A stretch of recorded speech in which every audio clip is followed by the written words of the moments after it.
सत साहिब सतगुरुदेव की जय। बंदी छोड़ कबीर साहिब जी की जय। बंदी छोड़ गरीबदास जी महाराज जी की जय। स्वामी राम देवानंद जी गुरु महाराज जी की जय हो।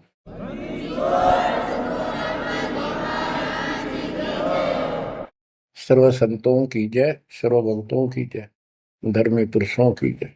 श्री काशी धाम की जय, श्री सुडानी धाम की जय, श्री क्रोथा धाम की जय, श्री बरवाड़ा धाम की जय। सत साहिब परम पिता परमात्मा कबीर जी की सीम कृपा से बच्चों आपको सूक्ष्म वेद का ज्ञान प्राप्त है। आप सूक्ष्म वेद बांच रहे हो, सूक्ष्म वेद सुन रहे हो, पढ़ रहे हो। ऋग यजु है श्याम अथर्व, चारों वेद चितभंगी रे। सूक्ष्म वेद बांच साहेब का, सोहंसा सतसंगी रे। सूक्ष्म वेद बांच साहेब का, सोहंसा सतसंगी रे। तीन लोक और भवन चतुर्दश, कोई नहीं सत्संगी। बच्चों ये बातें यदि आप पहले सुनते, आपको यह सब प्रमाण, ये संपूर्ण ज्ञान प्राप्त ना होता तो आपका माथा ठनका हो, आपके मन में सौ सौ दोष दास के प्रति आते। ये यूं पता नहीं क्या बकवास करता है, क्या किसी को भी ज्ञान नहीं। यही शंका आदरणीय धर्मदास साहिब जी के मन में आई थी संत जी के, कि भाई ये चंदा बाबा ऐसी बातें बता रहा है तो कोई ना कोई हमारे हिंदू धर्म में भी इन बातों को जानने वाला उससे मिलेगा, क्योंकि शास्त्र हमारे। उसके बाद वो अपने गुरुजी के पास गया। गुरुजी तो रूपदास जी ने कह दिया, भाई मैं जितनी जानू था बेटा, मैंने तेरे से कुछ नहीं छुपाया। जिस तरह के प्रश्न आप कर रहे हो इनका उत्तर मेरे पास नहीं है, और जिसने तुझे ये ज्ञान दिया है उसी के पास जा, उसी से समाधान पूछ। लेकिन धर्मदास के सामने यह बात खटक रही थी कि अनपढ़ आदमी, जिंदा बाबा, इसको ज्ञान कैसे हो गया ये? इसने भी तो किसी हमारे हिंदू से सुना होगा, और अवश्य कोई संत, मंडलेश्वर, कोई पीठाधीश इसका जानकार पाओगे। अब सब जगह जितने भी सुप्रसिद्ध या वैसे छोटे मोटे भी संत हिंदू धर्म के उस टाइम प्रवक्ता थे, सत्संग सुनाया करते थे, सबसे मिला और जाते ही 10-20 रुपए रख दे। ये खासकर इन संतों के अंदर जो भेंट ज्यादा दे, दक्षिणा ज्यादा दे, उसको ज्यादा महत्व देते हैं। इस बात की धर्मदास जी को भी खूब पता था कि ये तभी प्रसन्न होकर मुझे कुछ राह बताओगे। जाते 5-10 रुपए दर है, क्योंकि उसमें 5-10 रुपए आज के 5 लाख के बराबर थे। वहां तो एक पैसा भारी होता था उस समय। सबसे प्रसन्न कर लिए, किसी के पास इस तरह बात नहीं थी। श्री कृष्ण विष्णु भगवान है, सारी सृष्टि के रचनहार हैं, इनके कोई माता पिता नहीं, ये आपो आप है, स्वर्ग से ऊपर कोई स्थान नहीं। आखिर में हार के, थक के और कति बुरी तरह रोए कि अब के बनाए। परमात्मा फिर भी उसको, जब वो धक्के खा के आ रहा था, एक अन्य हिंदू साधु के रूप में एक पेड़ के नीचे बैठ गया नदी के किनारे। 5-7 भगत और बैठे थे उसके पास। जिज्ञासु वैसे ही बाबा भी चलता फिरता था। धर्मदास जी के रास्ता उसके साथ से था, उसने सोचा चल आगे, आगे चल। इसे मंडलेश्वरों के पास घूमे। साधु का रूप दाता ने बड़ा रखा था। फिर मालिक की प्रेरणा अपने बच्चे को लेना था सर। उसी समय प्रेरणा हुई कि काफी देर से चल रहा हूँ, विश्राम भी करना है, यही कर लेता हूँ और इसकी तलाशी भी ले लेता हूँ। वहां बैठ गया जाकर और बैठे थे, इतना तो बोलना को नहीं। वो दूसरे उठ कर चले गए। जब एकला रह गया, परमात्मा बोले, धर्मदास खोज लिया तत्व ज्ञान, मुझे बता दे कि मिला होता कितना। आंखें फटी की फटी रह गिर, मालिक उसी समय उसी रूप में आ गए। बच्चों, इस नरक से निकालने के लिए उस मालिक ने अपने एक बच्चे के लिए कितना कुछ करना पड़ा, कितने खाड़े कर दिए। वहां से शुरुआत करनी थी अपने कलयुग की भक्ति की। और वो अच्छी आत्मा थे, भगवान के बच्चे थे, पूर्व जन्म के संस्कारी मालिक के थे। जैसे सम्मन था, सम्मन ने कितनी कुर्बानी दी थी, बेटा काट दिया मालिक के नाम पर। अब उसके लिए खाड़े करे थे परमात्मा ने, कहाँ कहाँ कैसे बंदी बने, कोड़े खाए, उसकी सेल बिस्तर बिछाए। किसी जन्म का ये धर्मदास जी भी ऐसे ही कुर्बान आत्मा था, लेकिन ये ठीक से टिके नहीं क्योंकि ज्ञान संपूर्ण नहीं था। इसलिए मालिक उसके लिए फिर वहां बैठ के जाकर धर्मदास जी परमात्मा के चरणों में गिर के अपनी ढीठता, अपने अविश्वास, अज्ञानता का बहुत पश्चाताप किया। हे मालिक, आप सत्य, आपका ज्ञान सत्य, आपका समाधान सत्य। परमात्मा बोले, ये प्रेरणा मैंने की थी तेरे अंदर।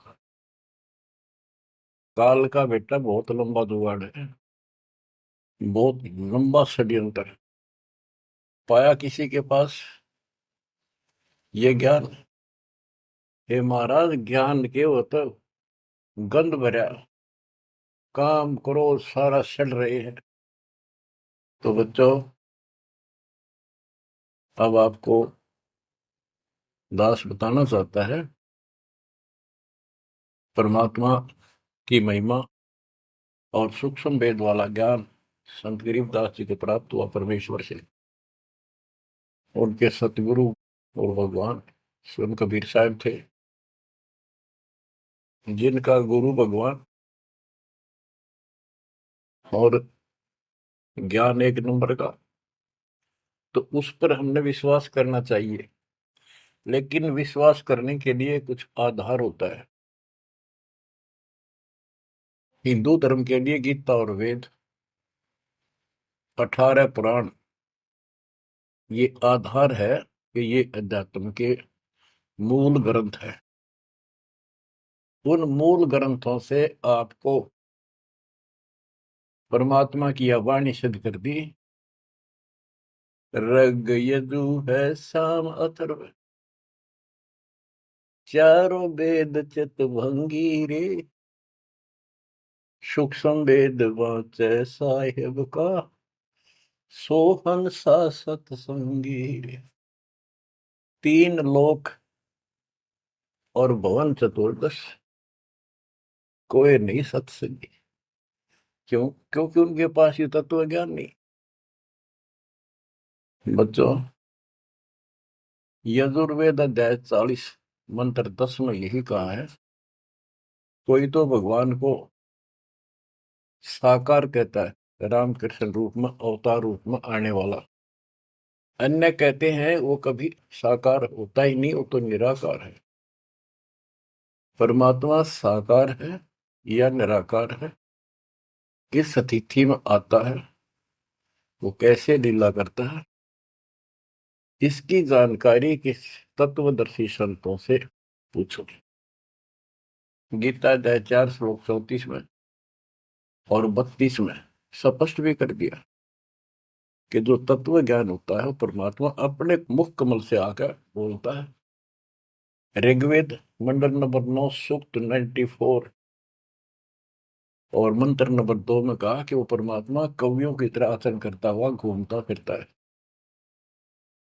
ऋग्वेद मंडल नंबर 9 सूक्त नंबर 95 के मंत्र नंबर 1 में परमात्मा भक्ति की प्रेरणा अपने मुख कमल से वाणी बोल के करता है और भक्ति के मूल मंत्रों का गूढ़ रहस्यों का जानकारी का ज्ञान वही बताता है।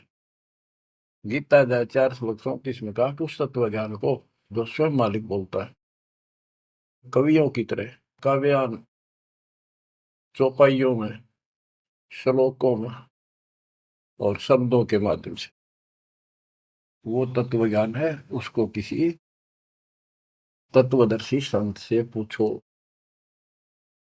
बच्चों, न वेदों में तत्व ज्ञान, गीता वेदों का सारांश है, उसी का छोटा रूप है।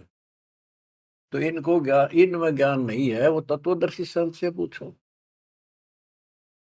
वो तत्वदर्शी संत की पहचान श्रीमद् भगवत गीता अध्याय नंबर 15 श्लोक 1 में बताया है कि ऊपर को मूल, ये तो मूल मालिक सारी सृष्टि का रचने वाला समझो, संसार रूपी वृक्ष है जिसकी ऊपर को जड़ है और नीचे को 3 गुण रूपी शाखा है। इसके सभी विभागों को जो बता देगा स वेदविद, वो वेद के तात्पर्य को ठीक से जानने वाला है, यानी वो तत्वदर्शी संत है। धर्मदास जी और गरीबदास जी के सतगुरु ने बताया, कबीर अक्सर पुरुष एक पेड़ जो जमीन से बाहर दिखाई देता उसको पेड़ बोलते हैं, पेड़ा, तना। गरीब अक्सर पुरुष एक पेड़ है, निरंजन व की डार और तीनों देवा शाखा है, ये पातुल संसार। फिर तपस कर दिया कबीर, एक के साध्य सब सदर, सब साध्य सब जा, माली सींचे मूल को, फल फूल अगा। सभी पार्ट्स ऑफ द ट्री, वृक्ष के सभी विभाग बता दिए कि तना अक्षर पुरुष है, डार ये क्षर पुरुष है, क्षर पुरुष, और तीनों देव आरजगुण ब्रह्मा सत्पुंग उत्तम गुण शिव जी रूपी शाखाएं और पात रूप संसार। तो बच्चों, फिर साथ में ये समाधान भी कर दिया कि एक का साध्य सब सद है, यानी मूल को पूजो, उसको इष्ट रूप में मानो, उसके बाद अपने अनुष्ठान करो, साधना करो। जो आपको प्रथम मंत्र दिया जाता है, इसमें प्रथम और लास्ट वाले मंत्र को छोड़कर सारे इन्हीं शाखाओं वाले मंत्र है। और गीता अध्याय 3 श्लोक 10 से लेकर 15 तक ये स्पष्ट किया है कि शास्त्र अनुकूल धार्मिक अनुष्ठान यज्ञ करने से वो सही भक्ति मानी जाती है। इन यज्ञों के द्वारा इन देवताओं को बढ़ाओ, ये यज्ञ से बढ़े हुए देवता तुम्हें बिना मांगे ही सब कुछ देते रहेंगे।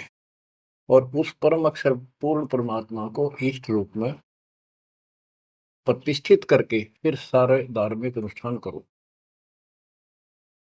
कहते हैं सब प्राणियों की उत्पत्ति अन्न से होती है, अन्न वर्षा से होता है। वर्षा शास्त्र विहित, शास्त्र में प्रमाणित धर्म कर्म यज्ञ करने से होती है। और कर्म लगाए ब्रह्म ने, क्योंकि सबके लोक माए तक काम करके खाना पड़ा, सतलोक में कोई काम नहीं था, बैठा सब फ्री मिला था। जैसे आप सतलोक आश्रमों में जाते हो, आपको सारा बना बनाया मिल रहा है, अरे खाओ और भक्ति करो, सत्संग सुनो और आ जाओ। फिर बताया है कि सभी प्राणियों की उत्पत्ति अन्न से होती है, अन्न वर्षा से होता है। वर्षा शास्त्र विहित, शास्त्रों के अनुसार किए गए अनुष्ठानों से होती है, यज्ञ से होती है। और यज्ञ शास्त्र अनुकूल कर्मों से होती है। कर्म लगाए ब्रह्म न, ब्रह्म की उत्पत्ति हुई अक्षर पुरुष से, और अक्षर पुरुष यानी अक्षर का अर्थ यहाँ पर अविनाशी है, और जहां पर प्रकरण होता है एक से अधिक, अक्षर का अर्थ ही अविनाशी होता है। लेकिन सरपुरुष अक्षर पुरुष, सरपुरुष ब्रह्म है, ये काल है 21 ब्रह्मांड का स्वरूप, अक्षर पुरुष 7वें ब्रह्मांड का स्वरूप। और फिर परम अक्षर ब्रह्म क्यों कहा, परम अक्षर पुरुष, कि वो सब का मालिक वो है। तो इस प्रकार आध्यात्मिक ज्ञान को समझना है, और उस परम अक्षर ब्रह्म को योगों में प्रतिष्ठित करके सारे अनुष्ठान करने चाहिए, तब सफलता होगी। कबीर साहब ने बताया, कबीर एक कैसा दे सब सदे, सब साध्य समझा, माली सींचे मूल को बुलागा। पुण्यात्माओं, इससे सिद्ध हो गया कि किसी के पास भी वेदों से हटकर ज्ञान नहीं था, और वेदों में वो ज्ञान है ही नहीं जिसकी हमें जरूरत थी। इसलिए क्या रहा, अब इसके ऊपर चलेगा सत्संग शेष, संत गरीबदास जी की अमर वाणी, अथ कथनी बिना करनी का होगा। इसमें से कुछ वाणी सुनाएगा दास। जैसे आपको बताया गया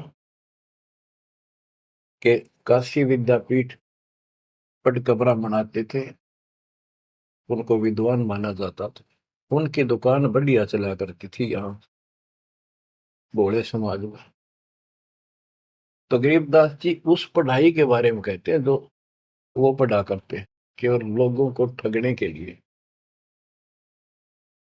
गरीब पढ़ना गुणना चातुरी, यह तो बात सुगम, सत सुकृत और बंदगी, यह है बात अगम।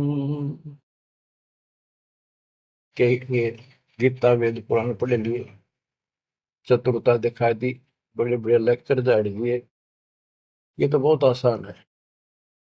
लेकिन सत सुकृत, सच्ची भक्ति, सच्चे अच्छे कर्म और भक्ति, सच्ची भक्ति, बंदगी, प्रणाम, बंदगी के अंदर वजह सारा कुछ आ जाता है, भक्ति भी आ जाती है, मंत्र भी आ जाते हैं, प्रणाम भी आता है।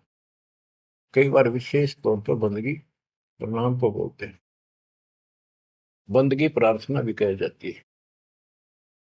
फिर बताते हैं कि सत्य सुकृत, अच्छे कर्म और बंदगी, परमात्मा की स्तुति, नमस्कार, प्रणाम, भक्ति, सच्चे ढंग से पूरे गुरु से प्राप्त करके तत्व ज्ञान के आधार से करना, यह है बात अगम। ये ऊंची बात है, आगे की है, बहुत सबसे आगे की, सबसे श्रेष्ठ। गरीब पढ़ना गुनना रोग है, उलझे दुनिया माही, 52 अक्षर में बंद रहे, आगे की सुध नाही। संस्कृत भाषा के 52 अक्षर बताए। इसको इसलिए सीधा अर्थ कहते हैं जो संस्कृत से सीमित है, इन ग्रंथों तक सीमित है, इनमें वो ज्ञान है नहीं, ये उलझे दुनिया में, ये लक्ष्य 84 के चक्कर में रह गए। गरीब पढ़े गुणे पावे नहीं, अनपढ़ने से न्यार, अंकोचर छंद है, कैसे पावे पार। कहते पढ़े गुणे पावे नहीं, अनपढ़ने से न्यार, यानी जो चतुरता दिखाने के लिए पढ़ते हैं वो कभी नहीं परमात्मा प्राप्त कर सकते, ना वो ज्ञान मिले। अनपढ़ने से न्यार, के बिना पढ़े भी बात नहीं बने। अब जैसे आप अक्षर ज्ञान प्राप्त कर रहे हो, आप भले ही अपनी रोजी रोटी के लिए कर रहे हो, लेकिन अब इस पढ़ने से आपको अपने मूल ग्रंथ समझ में आ जाएंगे। ये सूक्ष्म वेद है, इसके अंदर जो गूढ़ रहस्य है वो अन्य वेदों से भी उत्तम और गहरे हैं। इसमें कह दिया पढ़े गुणे पावे नहीं, यह पढ़ाई है वो तो मूर्ख बनाने की। अनपढ़ने से ना, जो नहीं पढ़े वो भी दूर रहेंगे। हमारे को अक्षर ज्ञान नहीं था, इसलिए हम इन चतुर लोगों की बातों में फंसे रहे। गरीब वेद कथें चित चूक है, मन में मान मरोड़, कहने मात्र के तो पंडिता, ये होते लिखे ढोर। कि इन वेदों के पढ़ने मात्र से कुछ भी हासिल नहीं होना, क्योंकि वो ज्ञान है ही नहीं जी। अपने को जरूरत है मोक्ष प्राप्त हो, और वो ज्ञान मालिक प्रत्येक युग में आकर बोलते हैं, पर कदर नहीं बनी। गरीब वेद कथे चित चूक है, मन में मान मरोड़, अहंकार, और कहने मात्र के तो पंडित हैं, ये वो दिल्ली के ढोल के 84 लाख योनियों में जाएंगे। अब जैसे एक बहुत ही अच्छा उदाहरण दिया संत गरीबदास जी ने, बच्चों ये गाना बजाना समय के अनुसार शब्द भी सुनाए जाते हैं, और ये कड़वी गोली भी खिलाई जाएगी, तभी ये रोग कटेगा। सारा ट्रीटमेंट कंप्लीट करना पड़ता है। अब ध्यान से सुनो। पुराने समय में तिलों से तेल निकाला जाता था। वो व्यक्ति जो काम ये करते थे उनको तेली बोलते थे। वो एक कोल्लू लगाते थे।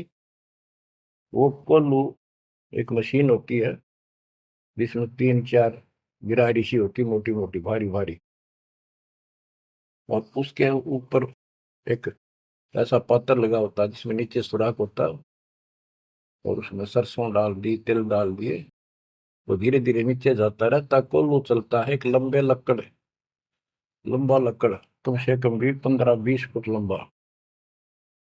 उस कोल्लू को चलाने के लिए एक लंबा लकड़ फंसा के, और उस लकड़ को पाट बोलो उसमें, लाट पाट, उसको बैल से चलाया जाता था।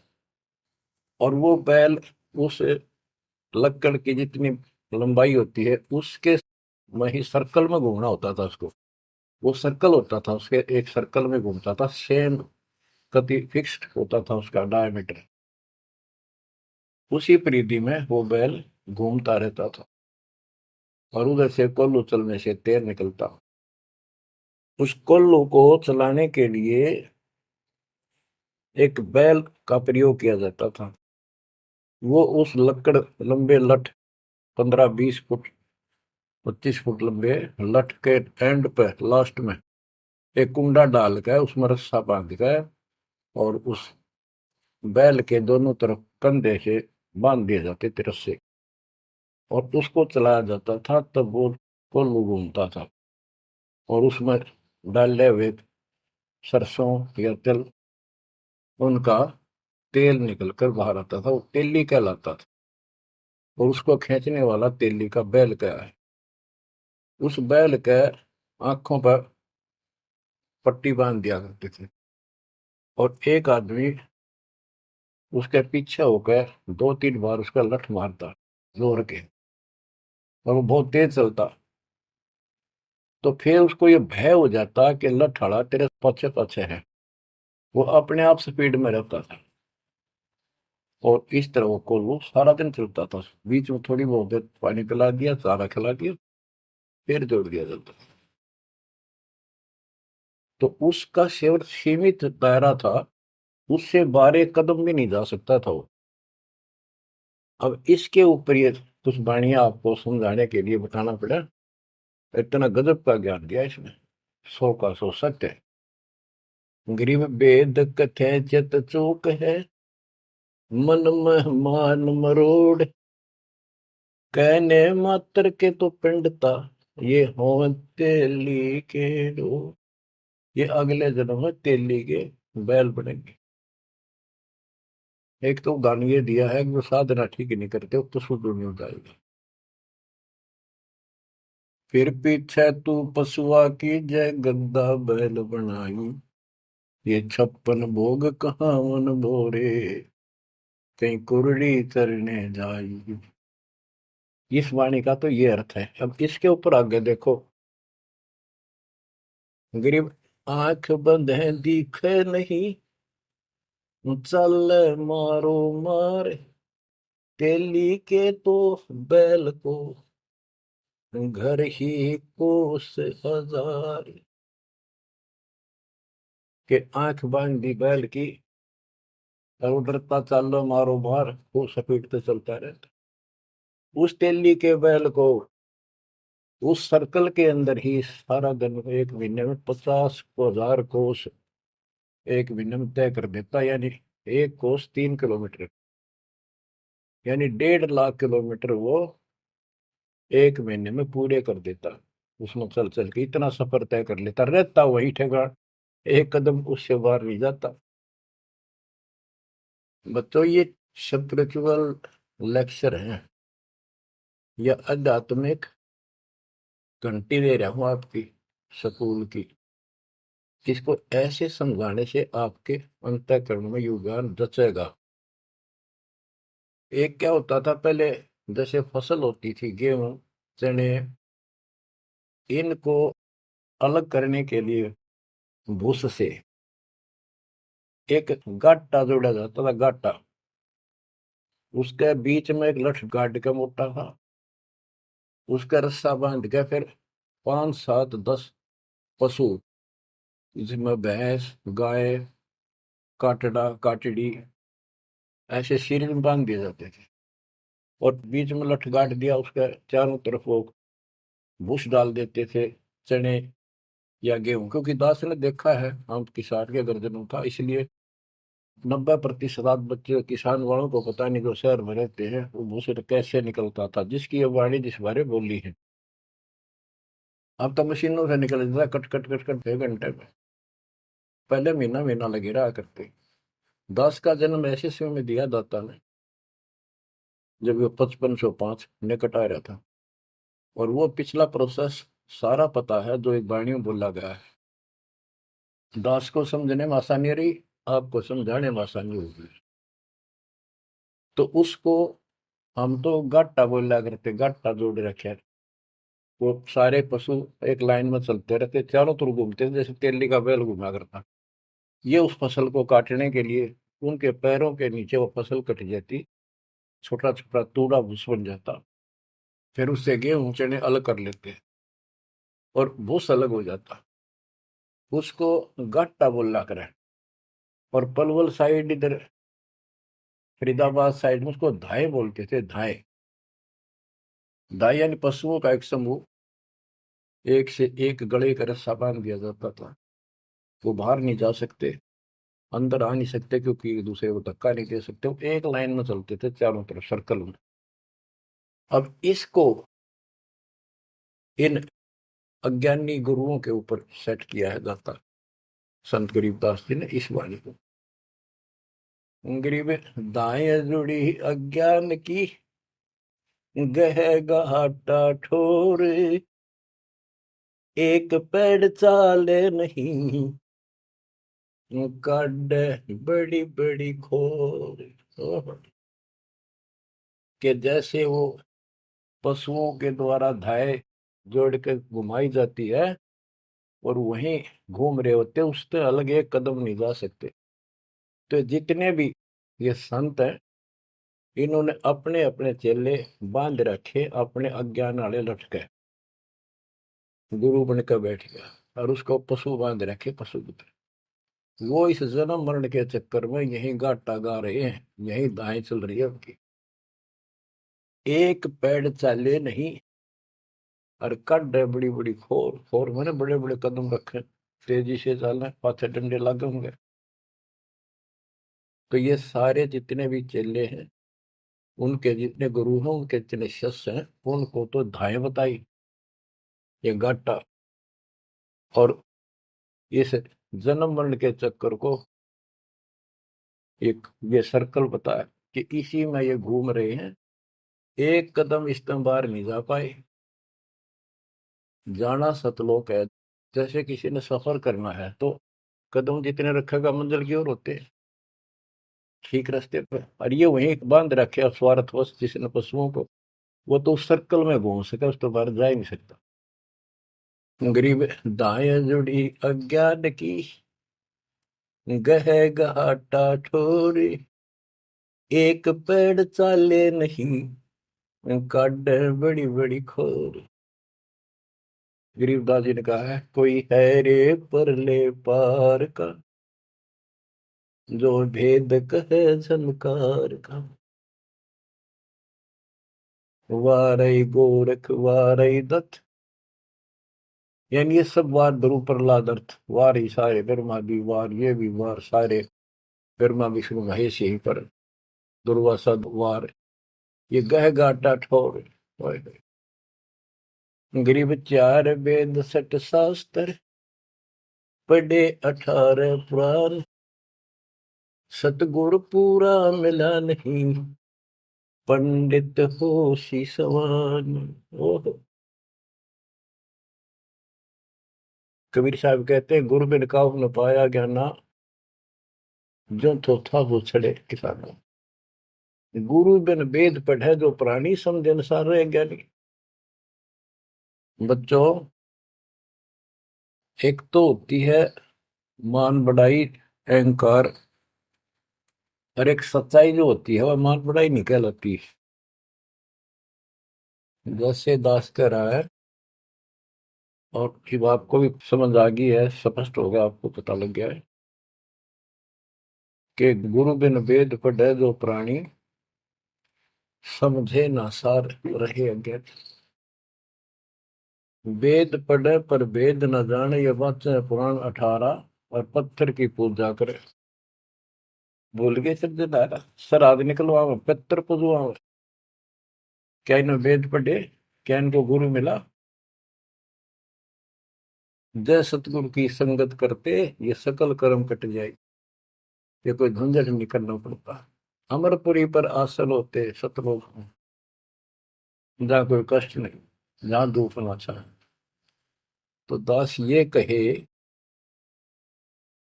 कि या तो भगवान कबीर साहब मेरे गुरु भगवान और गरीबदास, और चौथा दास, इनके अतिरिक्त, वर्तमान में दास के अतिरिक्त विश्व में किसी के पास ना वेद ज्ञान, ना गीता ज्ञान, ना कुरान और बाइबल ज्ञान, किसी को किसी प्रकार का ठीक ज्ञान नहीं।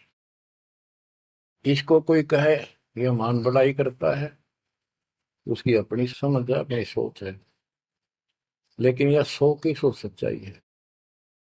जैसे 2000 के नोट पर, या 1000 के नोट पर, 500 के नोट पर यह लिखा है कि मैं धारक को 500 रुपए देने का वायदा करता हूं, तो क्या उसने मान बढ़ाई कर रखी है कि ये नोट अपनी बढ़ाई करता है, छाती पे लिखवा रहा है? वो सच्चाई है, वो लिखना भी जरूरी है। तो दास को ये बताना भी आवश्यक है कि दास के अतिरिक्त विश्व में किसी के पास ज्यादा तम ज्ञान नहीं है। ना वेद ज्ञान ठीक है, ना गीता ज्ञान ठीक है, ना पुराणों को जानते, ना पुराण वाले कुरान को ठीक से समझते, नहीं बाइबल वाले बाइबल को ठीक से। गरीब चार वेद सठ शास्त्र, पढ़े 18 पुराण, सतगुरु पूरा मिला नहीं, पंडित हो शीशवान। गरीब चार वेद सठ शास्त्र, पढ़े 18 बोध, कसम बांझ के होते है, पर बेटा नाही गोद। एक अजब गजब उदाहरण दिया है कि इन 4 वेद और 18 पुराणों को पढ़ने से तो ऐसी दशा है, ये दिखे पंडित गुरु शिष्य दोनों हैं, गुरु भी हैं, उनके शिष्यों की कमी नहीं, लेकिन बांझ स्त्री का संतान नहीं होती, उसका पति भी होता है। इसी प्रकार इनके गुरु भी है, ये शिष्य भी है, इनमें भक्ति रूपी लाल बनेगा नहीं। बच्चों, एक एक बात टके का ही नहीं सकता, लाख टके की है, अरब टके की। गरीब भावे 100 करोड़ गीता पढ़ो, 100 करोड़ भागवत, बिना सतनाम व्यर्थ है, बचे काल न मौत। गरीब घर अग्नि में डाल कर पंडित कर है होम, सुरो वासना जात है क्या करत है होम। गरीब सुमरण सेवा बंद की, सब कोई जानत खूब, बिन सतगुर क्यों पाइए, कबीर से महबूब। ओए होए। के ये पंडित लोग हवन करते हैं, इसका क्या लाभ है कि देवताओं तक इसकी वासना जाती है, स्मेल, गुड स्मेल जाती है, और जिसके वश होकर वो हमें यहाँ राहत देते हैं। तो ये तो हमें सिर्फ हमारी इस भक्ति में एक सहयोगी है, एक आइटम है हवन यज्ञ। हमने पांचों करनी पड़ेंगी तब ज्यादा लाभ होता है।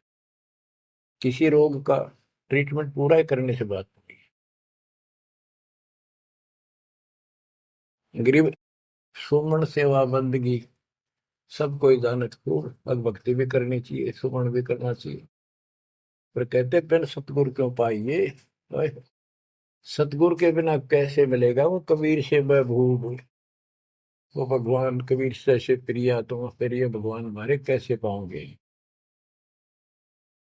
ये दूसरे संत बनावटी इतने गजब के हो जाएंगे, क्या बात।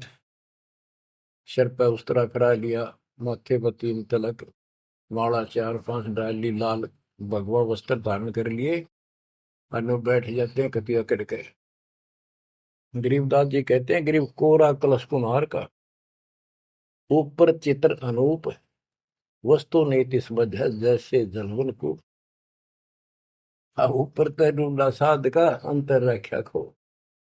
ऊपर तो साधु दिखे गजब का, बनावटी सी जबरदस्त जबरदस्त, जैसे कुम्हार का, यानी कोरा कलश कुम्हार से लाए, उसके ऊपर कितनी अच्छी चित्रकारी होती है, उसमें जल है नीचे तट है उस चित्रकारी में।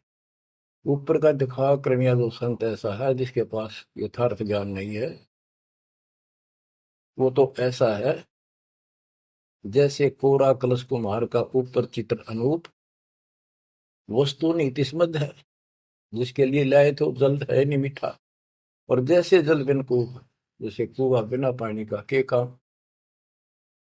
गिरी 500 मुद्रा पिंड में, आग बुजुर शरीर, 52 गंडे गंग है, खेवट जहां कभी। कहते ये शरीर, स्थूल शरीर में 5 मुद्रा है, उनमनी खेचरी भूतरी चाचरी आदि। और इससे आगे बदर शरीर है, सूक्ष्म शरीर और है। कहते उससे पार करने के लिए सतगुरु कबीर साहब का सच्चा गुरु मिलेगा जो बात बनेगी। गरीब नाम सार है निर्मला, सार नाम ये निर्मल है, पाक नूर निर्वाण, दास गरीब कबीर को भक्ति दी है दान।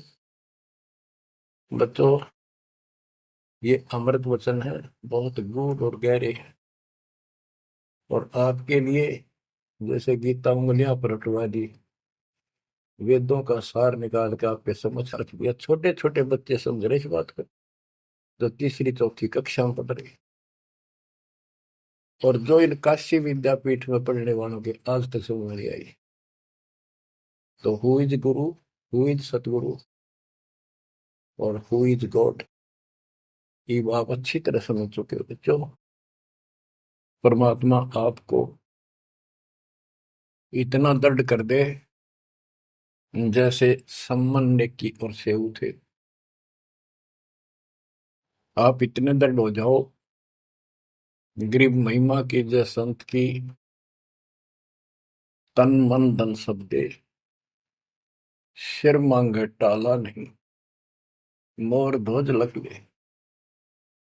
यानी ऐसी परिस्थिति परमात्मा के प्रति, किसी परिस्थिति ऐसी आ जाती है तो मालिक से दूर नहीं हो, कितनी ही कठिन परिस्थितियों से गुजरना पड़े। आज हम थोड़े से कष्ट को देखकर भगवान से दूर हो गए, फिर अगले जन्म में क्या होगा, फिर पीछे तू पशुआ की जय, गद्दा बैल बनाई। ये 56 भोग कहाँ मन भोरे, कहीं कुरड़ी चरने जाई।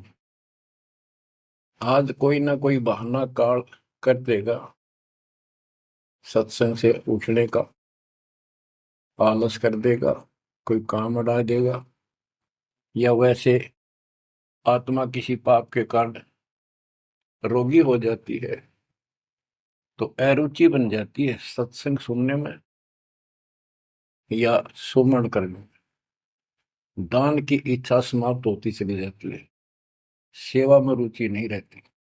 तो उस समय के लिए ये याद रखो, आज हम मानव हैं, अपनी मर्जी से कितने आलस कर लें और कितने भगवान से दूर हो जाओ, स्वतंत्र है। और कल को गधे बन गए, बैल बन गए, नाक में नाथ कर जाएगी, या 2.5 मन का कमर के ऊपर एक थैला होगा गधे के, तो आलस तो उसमें भी होगा। मन तो यही है। कई कहते हैं मेरे से नहीं होती सेवा, चलो कोई बात नहीं, सेवा तो करनी चाहिए, सेवा से दूर नहीं होना चाहिए। तो मन तो वहां भी दुखी करेगा, गधा अपने पास से भी सोचेगा कोई कि पटक दूं बोरे ने, घेर दूं, डाल दूं। एक आदि पर गधा ऐसा भी कर देता है, फिर उस पर ज्यादा भार लादा जाता है और लठ भी पड़ते हैं, फिर वो सीधा चलता है। इसलिए इस मन पापी को आत्मा यही समझा सोच डाले, दाता से दूर ना हो।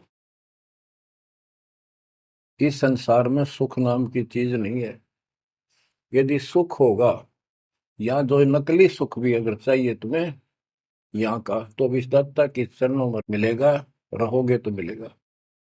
इससे दूर होकर कुछ दिन जब ये समय आप भक्ति कर चुके हो, सच्ची मर्यादा में रहकर, वो आपकी बैटरी सी चार्ज होगी जैसे इन्वर्टर की हो जाती है, और फिर चार्जर हट गया, वो बैटरी फिर भी काम करती रहेगी और ऐसा लगेगा कि बिल्कुल सब कुछ ठीक ठाक है, कोई फर्क नहीं पड़ा, चार्जर भी हटा दिया।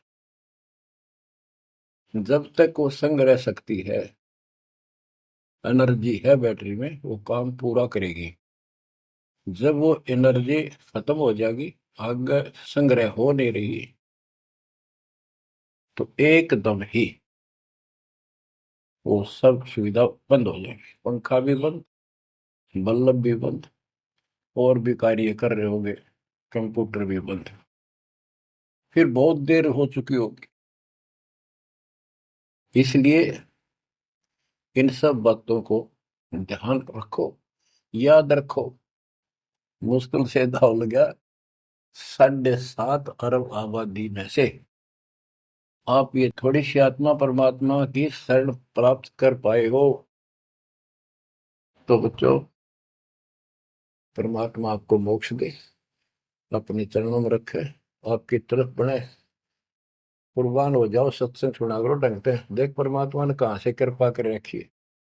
आँख खोल लो ना, जो फूक निकली, और कोई नहीं पूछेगा, धक्के खाते करो कि कुत्ते को देखोगे। परमात्मा साथ इसलिए होगा कि हमारे और कामों में विशद करेगा। इसलिए मालिक पर ज्यादा ध्यान दो, काम करो, काम न को मना करे, उस काम में बरकत भी आप मिलेंगे। दाता आपको मोक्ष दे, सदा सुखी रखे। सत्साई।